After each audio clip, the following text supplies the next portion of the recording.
प्रधानमंत्री नरेंद्र मोदी ਵੱਲੋਂ श्री गुरु गोबिंद सिंह जी ਦੇ ਪ੍ਰਕਾਸ਼ ਪੁਰਬ ਮੌਕੇ ਛੋਟੇ ਸਾਹਿਬਜ਼ਾਦਿਆਂ ਦੀ ਸ਼ਹਾਦਤ ਨੂੰ ਸਮਰਪਿਤ 26 ਦਸੰਬਰ ਨੂੰ ਹਰ ਵਰੇ ਵੀਰ ਬਾਲ ਦਿਵਸ ਵਜੋਂ ਮਨਾਉਣ ਦਾ ਐਲਾਨ ਕੀਤਾ ਹੈ। बेशक सिख संगत ਵੱਲੋਂ ਇਸ ਦਾ ਸਵਾਗਤ ਕੀਤਾ ਗਿਆ ਪਰ ਸ਼੍ਰੋਮਣੀ ਕਮੇਟੀ ਅਤੇ ਸਿੱਖ ਵਿਦਵਾਨਾਂ ਵੱਲੋਂ ਇਸ ਨਾਲ ਅਸਹਿਮਤੀ ਪ੍ਰਗਟਾਈ ਹੈ। ਇਸ ਕਰਕੇ ਉਸ ਮੁੱਦੇ ਉੱਪਰ ਵਿਵਾਦ ਖੜਾ ਹੋ ਗਿਆ।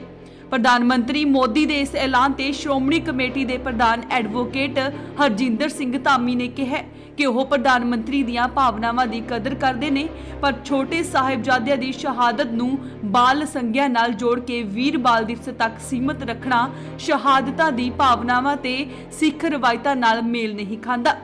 उन्होंने कहा है कि सिख इतिहास सिद्धांतां ते परंपरावां दे मद्देनज़र साहिबजादियां दीयां लासानी कुर्बानियां वड्डे योद्धियां वर्गियां ने। उंज भी सिख इतिहास विच साहिबजादियां नूं संबोधन समय बाबा शब्द नाल सत्कार दिता जांदा है। उन्होंने श्री अकाल तख्त साहिब के जथेदार नूं अपील की है कि वह इस मामले विच अगवाई देण। उन्होंने कहा है कि सिख परंपरावां ते सिद्धांतां नाल संबंधित किसी भी मामले ते श्री अकाल तख्त साहिब का आदेश लैके ही कोई फैसला किया जाना चाहिए। वाहिगुरू जी का खालसा वाहिगुरू की फतेह। सतगुर श्री गुरु गोबिंद सिंह पातशाह जी के जोड़े छोटे साहिबजादे वो कलगीधर के साहिबजादे सी ते सिख पंथ के वो बाबे आ। सो उन्होंने बाल कहना ये मेरा ख्याल एक इतिहास के नाल खिलवाड़ होगा। ये ठीक है भी जे उन्होंने इनू 26 दसंबर नूं मनाउणा है तो ये बारे सिख धर्म के नाल जिहड़े साडे सिंह साहिबान आ जां श्रोमणी गुरुद्वारा प्रबंधक कमेटी आ उहदे नाल ये सलाह करके इस क्योंकि असीं ये शहीदी दिहाड़े मनाउने आ, शहीदी जोड़ मेला आ साडा ते बाल दिवस कहना तो बिल्कुल ही मैं समझदा एक अन्याय होऊगा।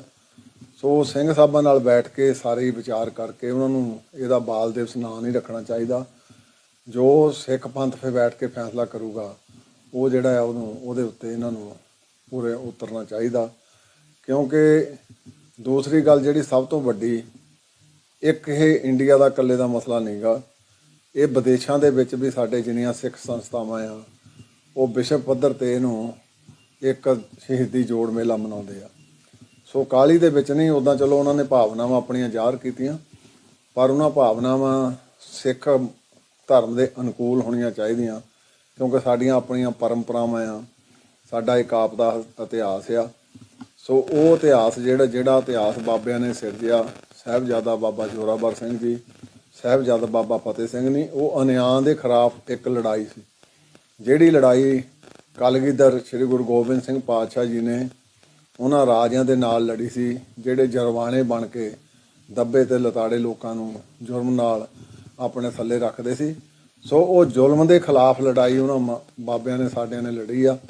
सो ये जिहड़ा प्रॉपर लफ्ज़ है सिख पंथ बैठ के फैसला करे उन्होंने ये ਜ਼ਾਹਰ ਕੀਤਾ जी जिहड़ी इच्छा वो इनू असीं कोई होर जिहड़ा गुरमत के अनुकूल लफ्ज़ होऊगा उहदे अनुकूल फिर इनू असीं नाम ते इतराज़ की गल हुई पर जिस अकाल तख्त साहब की गल करिए श्रोमणी अकाली दल की गल करिए पिछले लंबे समय तो एक मंग भी की जा रही थी। देखो नहीं अकाल तख्त तो जां श्रोमणी अकाली दल वालों बाल दिवस की कदे भी नहीं गल हुई क्योंकि बाल दिवस किसी वेले सरदार मनजिंदर सिंह सिरसे ने उन्हीं दिल्ली उत्थे ये चक्या सी अपना एक मैनू चेता एक अपने उत्थे समागम के दौरान पर जस्टिफाइड नहीं है किसी पक्ष तो भी बाल दिवस तक कहा ही नहीं जा सकता।